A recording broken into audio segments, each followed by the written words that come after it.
Bonjour, de quoi allons-nous parler aujourd'hui dans ce MOOC? Nous allons aborder les difficultés qui s'amoncellent dans la pratique médicale avec des conséquences, notamment sur la santé, qu'il s'agisse du stress au travail, de la confrontation avec des patients difficiles, du harcèlement administratif qui accable la pratique médicale, de la politique de santé, de pénurie avec une diminution du nombre des médecins, des agressions dont sont parfois victimes les soignants à l'hôpital, dans les cabinets médicaux, à la crainte de la surjudiciarisation de la pratique médicale, à l'épuisement professionnel dont il sera beaucoup question dans ce MOOC. Nous savons que les risques principaux sont l'invalidation ou pire le suicide.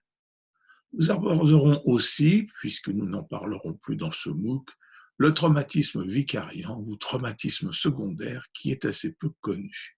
Selon la CAMF, l'invalidité des médecins est pour 41% secondaire à des troubles mentaux du comportement, bien loin devant les troubles du système nerveux et les maladies de l'appareil circulatoire qui sont, on le sait, très dépendantes du stress. Certains patients sont particulièrement difficiles à gérer. Les paranoïaques, rigides, entêtés, parfois agressifs, les obsessionnels très pointilleux qui connaissent les médicaments, les effets secondaires, qui vont sur Internet, les hypocondriaques. Certains sont des victimes de traumatismes infantiles qu'il faudrait dépister, mais d'autres sont constamment inquiets. Puis les borderline, parfois, qui sont des gens impulsifs et que l'on trouve beaucoup parmi les personnes qui présentent des troubles addictifs. Il y a des pathologies difficiles, la fin de vie, évidemment, les addictions, l'alcool, les drogues, les psychotiques, les médecins sont assez mal formés, et les CMP complètement débordés. Il y a enfin, parlons-en, des patients à risque de passage à l'acte, les séducteurs, les histrioniques, évidemment, mais surtout les victimes de l'inceste qui ont tendance inconsciemment à reproduire les scénarios traumatiques avec ces équivalents parentaux que sont les médecins, qu'ils soient hommes ou femmes. Le harcèlement administratif accable les médecins, la sécurité sociale, l'URSSAF, la CARMF, l'ordre, l'assurance, les banques, Internet qui renseigne les patients avec des fake news, et enfin la crainte de la surjudiciarisation, les certificats médicaux, la responsabilité médicale, l'inflation de toutes ces contraintes légales. Les soignants sont souvent et de plus en plus victimes d'agressions, bien sûr, agressions verbales dans les hôpitaux, mais aussi dans les cabinets médicaux, parfois des agressions physiques et encore des vols avec violence.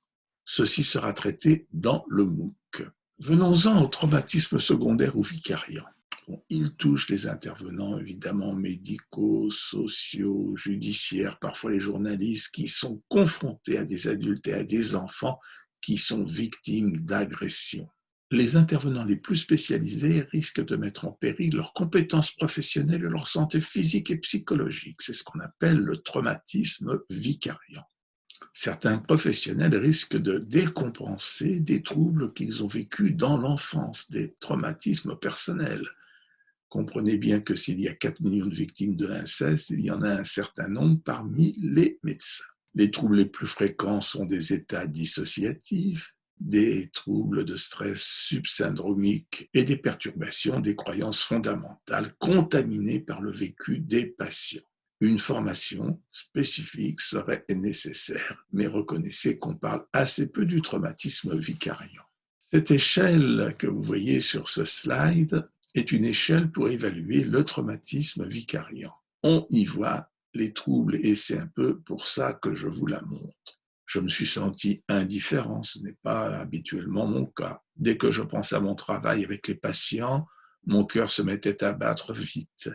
J'avais l'impression de revivre le trauma vécu par mes patients, c'est fondamental.